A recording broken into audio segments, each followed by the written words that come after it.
face Satan this morning, and I've battled him all the day. Magandang umaga po at welcome po sa ating programa, My Morning Manna with Pastor OG. Ang awitin po na inyong narinig is The Sun's Coming Up by The Nelons sa kanilang album na Come On Home. So umagang ito, sa wala pong pagtatagal ay mag-aaral po tayo sa salita ng ating Panginoon. Kung nakahanda na po ang ating mga Biblia, ay buksan po natin sa aklat ng mga awit or Psalms, chapter 34 verses 1 hanggang 15.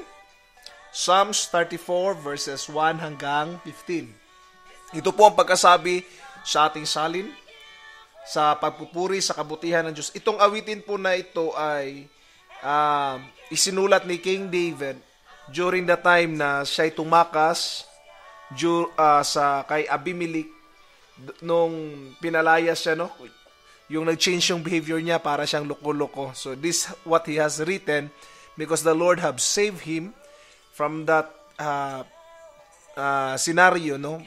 Mamamatay na sana siya, no? But God delivered him from Abimelech. So this is what he has written. So Yahweh ay aking laging pupurihin, sa pasasalamat di ako titigil. Aking pupurihin kanyang mga gawa. Kayong naapi makinig matuwa. Ang pagkadakilan niya ay ihayag at ang ngalan niya ay purihin ng lahat. Ang aking dalangi dirinig ng Diyos, nawala sa akin ang lahat kong takot. Nagalak ang aping umasa sa Kanya, pagkat di nabigo ang pag-asa nila. Tumatawag sa Diyos ang walang pag-asa, sila'y iniligtas sa hirap at dusa. Ang hilyaong bantay na may takot sa Diyos, sa mga panganib sila'y kinukupkup.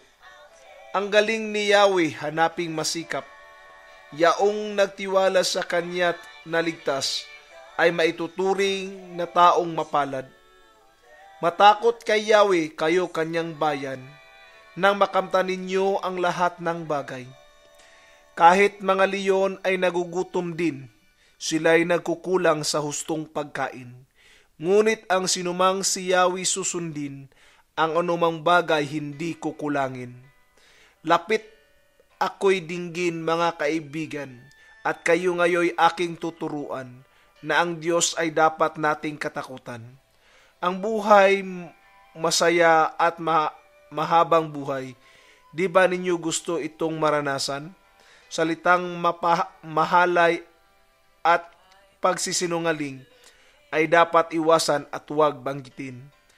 Mabuti ang gawit masamay layuan, pagsikapang kamtin ang kapayapaan. Last verse po, kinukupkup ng Diyos ang mga matuwid at ang taghuy nila'y kanyang dinidinig. Sa umagang ito, pag-usapan po natin yung He is waiting. He is waiting for us. Nag-aantay siya para sa atin. The good news is this. In this verse, David proclaimed in verse 4, ang aking dalangi dininig ng Diyos, nawala sa akin ang lahat kong takot. Pinaalam lang sa atin ni David that during his time of trouble, God is just waiting on the other side, watching over us if we are willing to call on His name and say, Lord, I need your help. Ang Diyos ay palaging nariyan, nag-aabang lang kailan tayo tumatawag o kailan tayo tatawag. But the problem of most people, they are saying, iniwan na ako ng Diyos. Bakit? Because they don't call on Him. But if we will just call on Him, He is there to answer us. Ang ganda pa ng verse na binanggit niya doon, yung sa verse 10, na kahit ang leon ay magugutom din, sila'y magkukulang sa hustong pagkain. Ngunit ang sinumang si Yahweh susundin, sa anumang bagay hindi kukulangin. Totoo po yan, no? The young lions, they are strong, they are king of the jungle, but still they will face lack. But the Christians, the children of God, they will only call on the name of the Lord, if they will only follow Christ, hindi sila kukulangin kailanman. Yan po ang kagandahang promise ng ating Panginoon para sa bawat isa sa atin. Remember this, He is just waiting for us, waiting when we are going to call Him and to ask for His help. Hindi po malayo ang Diyos. Tayo lang po ang nag-iisip na malayo siya. God is closer than we think that He is. Mas malapit pa siya kaysa ating iniisip na malapit siya. Children of the living God, my dear brothers and sisters in Christ, citizens of the kingdom of heaven, I want to challenge you once again. He's waiting for us. Just come to His presence and you will find the answers of your prayers. All through the night, just desert dust, an empty shadow, all promises that turn to lies. Nagbabalik po minsan pa ang inyong lingkod. Ang awitin po na inyong narinig ay I'll Worship Only at the Feet of Jesus ng The Hoppers na Count Me In, sa kanilang album na Count Me In. Now let's continue with our biblical truth. Ito pong sinabi ko dito, God is waiting for you, longing for your adoration. Totoo po yan. Nag-aantay lang ang ating Panginoon sa ating adoration. He's waiting when we are to call Him, when we are to give our time to Him. Because God is a Father who loves us so much. Mayroong isang babae na nagngangalang Jean Wells, no? Siya yung secretary ng isang Scottish essayist na si Thomas Carlyle around 1795, no? To 1881, siya yung essayist, yan yung lifespan niya. And he wrote a lot of things, but Jane Wells, who is a secretary, remained faithful to her husband. And every day, meron siyang diary na sinusulat. And suddenly, it so happened na si Jane ay namatay, unknowingly, no? Hindi naman binanggit kung anong dahilan, but suddenly, she became ill and died.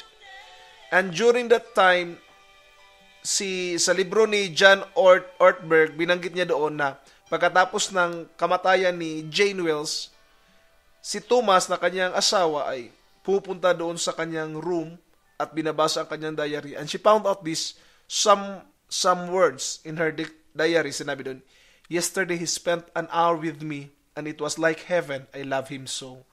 Tingnan nyo kung gaano ang adoration ni Jane sa kanyang asawa. Another time he said, I have listened all day to hear his steps in the hall, but now it's late. I guess he will not come today. May mga taong nag-aabang lang kung kailan yung asawa nila babalik. Kailan sila kakausapin. It's like heaven to them. The same is true with the feelings of God. It keeps us reminding how God loves us. That He's just waiting for us. Kailan kaya ako kakausapin ng anak ko? It seems He is so busy. I want to be with Him for a while. Gusto ko siyang kausapin, even just for a moment. No?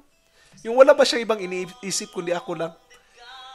And I feel the pain the Lord is feeling. Nagsisilos minsan ang Lord. Sinabi niya, busy ka yata, anak. Gusto mo tulungan kita. But God still remain loving us despite of the time na wala tayong panahon sa Kanya. Remember this, that the time spent with the Lord is a time well spent. Nothing is wasted for the time we have with Him. Church, it sounds emotional, but sometimes it's true na ang panahon hindi natin ibinigay ng tama sa Panginoon. Nagsisilos ang Diyos that there are days na busy tayo sa paggawa and we are not helping or we are not helping ourselves to get closer to Him. Remember that the Lord welcomes our worship, our prayer, our praise. He has told us in His Word to pray all the time. Remember? 1 Thessalonians 5:17, pray without ceasing. As He did with the church in Laodicea, in Revelation chapter 3, binanggit niya, He knocks on the door of our heart and patiently waits. He listens attentively to our call, our cry, our prayer. How often does He wait in vain?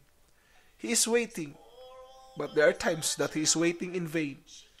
Talk with God. He longs to hear from you. He loves to hear you sing. He loves to hear your prayer. Jesus loves you. Mahal ka ng Panginoon, kapatid. It's time to pray. and give your devotion to Him. softly now.